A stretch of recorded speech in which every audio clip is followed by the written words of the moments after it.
फोटोग्राफीचा इतिहास हा कॅमेरापासून सुरू कधीच झाला नाही. तो सुरू झाला एका छिद्रापासून, एका अंधाऱ्या खोलीतून भिंतीवर पडणाऱ्या उलट्या प्रतिमेपासून. कॅमेरा ऑब्स्क्युरा.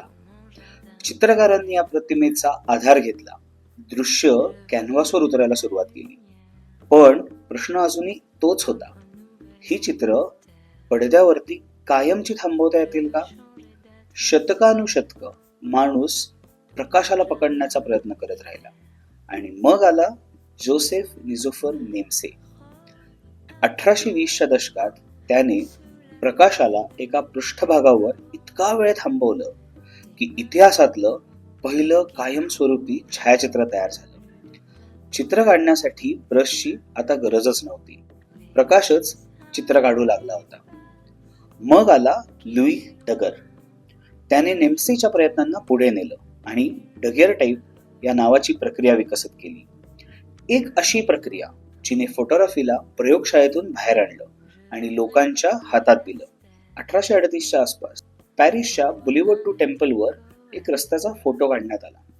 तिथे गाड्या होत्या, इमारती होत्या, पण त्या काळात कॅमेरा इतका स्लो होता की चालत जाणारी माणसं सुद्धा त्याच्यात टिपली जात नव्हती. पण तिथे एक माणूस थांबला होता.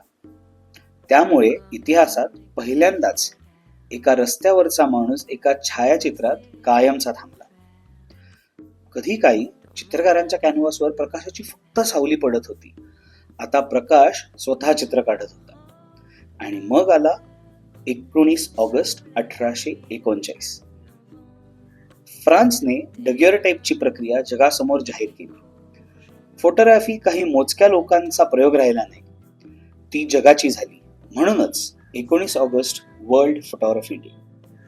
एका छोट्या छिद्रापासून फोटोग्राफीचा सुरू झालेला हा प्रवास चित्रकारांच्या कॅनव्हासमधनं बाहेर आला, प्रकाशावर विश्वास ठेवायला शिकला. आणि आज कधी कधी प्रश्न येतो, माणसाने फोटो काढायला सुरुवात केली का प्रकाशाने माणसाला इतिहास जतन करा? तुम्हा सर्वांना वर्ल्ड फोटोग्राफी डेच्या हार्दिक शुभेच्छा. Wish you a happy world photography day.